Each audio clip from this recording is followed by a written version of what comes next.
आज आपण पाहणार आहोत लच्छा पराठा। परंतु लच्छा पराठ्यासाठी आपण इथे कुठेही मैदा वापरायचा नाही आहे। आपण कणकेमध्ये पराठे करायचे आहेत।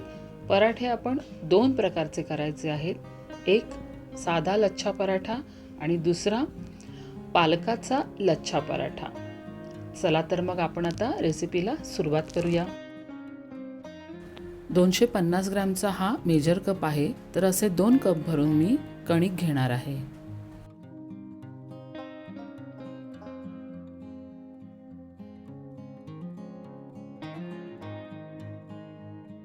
त्याच्यामध्ये 1 चमचा कसुरी मेथी हाताने थोडीशी चुरडून घालायची आणि अर्धा चमचा ओवा, तो सुद्धा असाच थोडासा हातावर हलकेच चुरडून घ्यायचा। अर्धा चमचा मीठ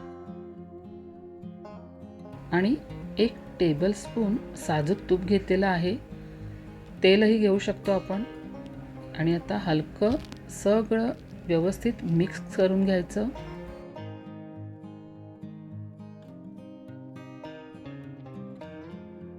थोडं थोडं पाणी घालून कणिक भिजवून घ्यायचे।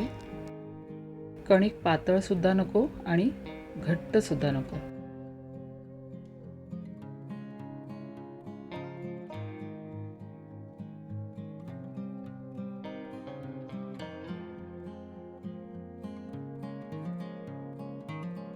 आपला व्हिडिओ फार लांबू नये यासाठी मी तुम्हाला इथे पालकाची पेस्ट कशी करायची ही कृती दाखवलेली नाही, तरीही तुम्हाला मी थोडक्यात सांगते। पालक पेस्ट करण्यापूर्वी पालक बुडेल इतकंच पाणी घेऊन भांड्यामध्ये ते पाणी उकळून द्यायचं आणि नंतर त्यामध्ये ती सर्व पालकाची पानं 4 ते 5 मिनिटांसाठी बुडवून ठेवायची। त्यानंतर थोडंसं लिंबू पिळायचं, म्हणजे पालकाचा हिरवा रंग छान असा टिकून राहतो। त्यानंतर 4 ते 5 मिनिटांनी पालकाची पानं बाहेर काढून त्यामध्ये मिरची आणि लसूण घालून मिक्सरमध्ये छान बारीक पेस्ट करून घ्यायची। पालक लच्छा पराठ्यासाठी कणिक भिजवताना कसुरी मेथी, ओवा, मीठ, तूप यांचं प्रमाण हे पहिल्या पराठ्यासाठी लागणाऱ्या साहित्याच्या अर्ध्या प्रमाणात घेणार आहोत आपण।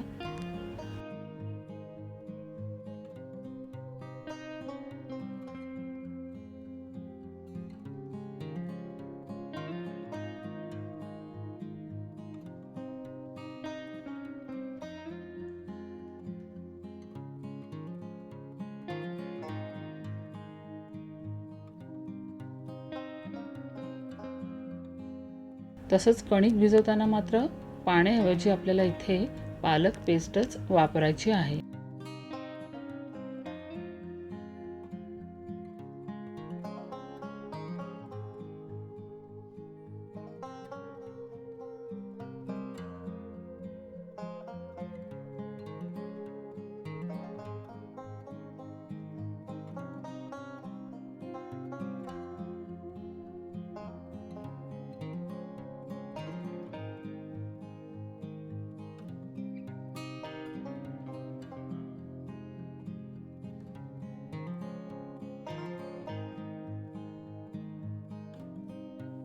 अर्ध्या तासानंतर पहिला जो आपण कणकेचा गोळा मळला होता तो आता आपण घेऊया।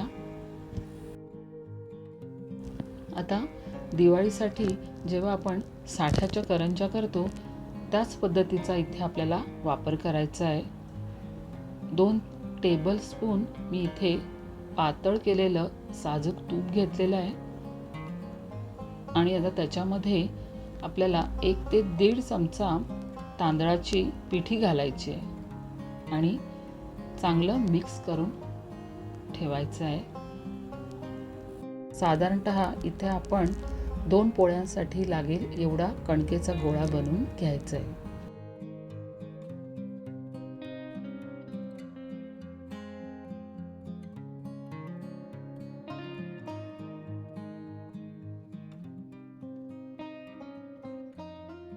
बनवलेला साठा आता पोळीवर व्यवस्थित लावून घेऊया।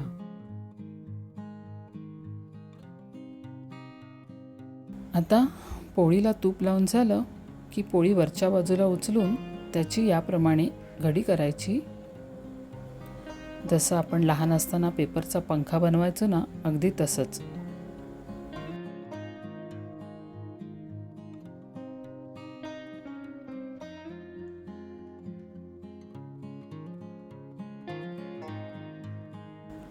आणि मग एक बाजू आत दुमडून गोल करत जायचं आणि शेवटचं टोक आतल्या बाजूला खोवून घ्यायचं.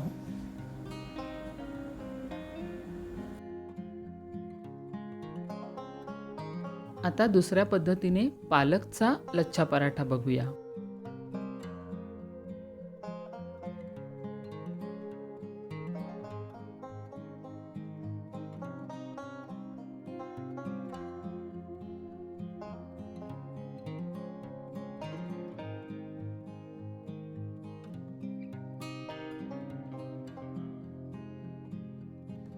पोळी लाटून झाली की त्याच्या मधल्या भागाला कातण्याने लांबटसर छेद द्यायचे आहेत. जसे आपण चंपाकळी करताना छोट्या छोट्या पोळ्यांना छेद देतो, अगदी तसंच. साठा आता पोळीवर व्यवस्थित लावून घेऊया.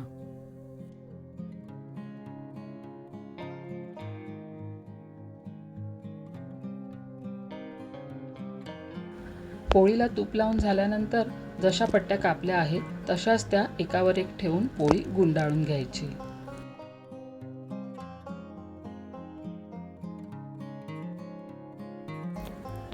पोळीची गुंडाळलेली वळकटी पुन्हा गोल गोल गुंडाळून घ्यायची आणि त्याचे शेवटचे टोक गोळ्याच्या मध्यभागीच खोवून घ्यायचे.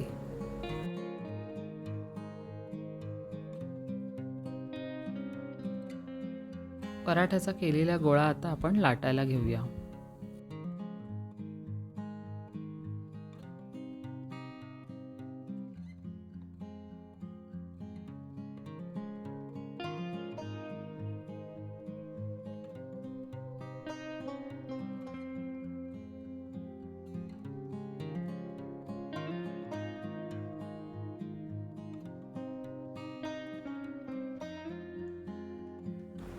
आता पालक पराठा लाटायचा आहे.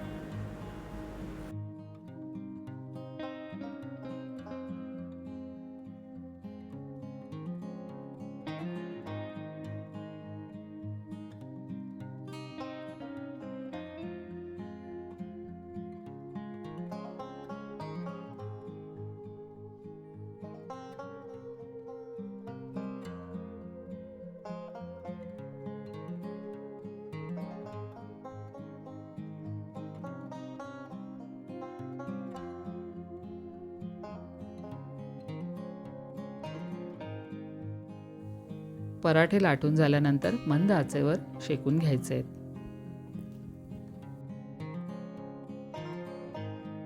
पराठा तव्यावर टाकल्यानंतर पोळीसारखा लगेच उलटायचा नाही. अर्धा मिनिट तरी त्याला मंद आचेवर भाजू द्यायचं आहे.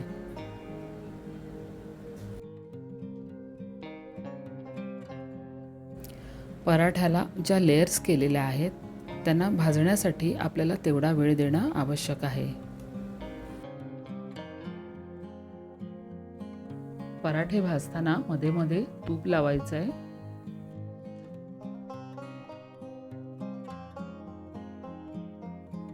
आपल्या पराठ्याला खूप छान पदर सुटलेत बघा.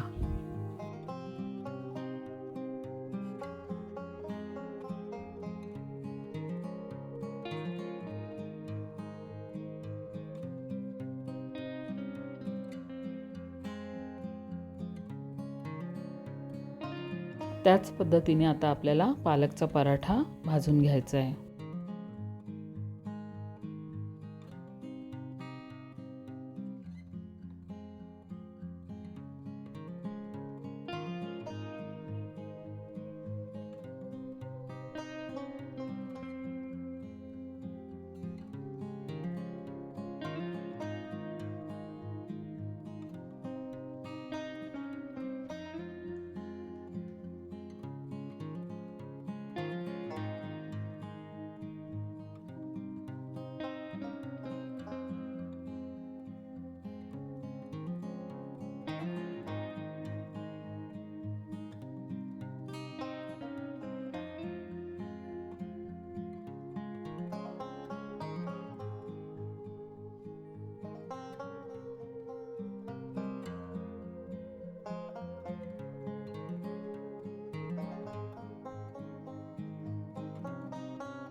पराठ्याबरोबर खाण्यासाठी झटपट दह्याची चटणी करायची आपल्याला.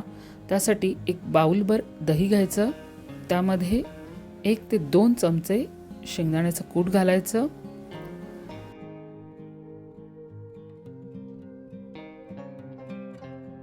Chilli flakes,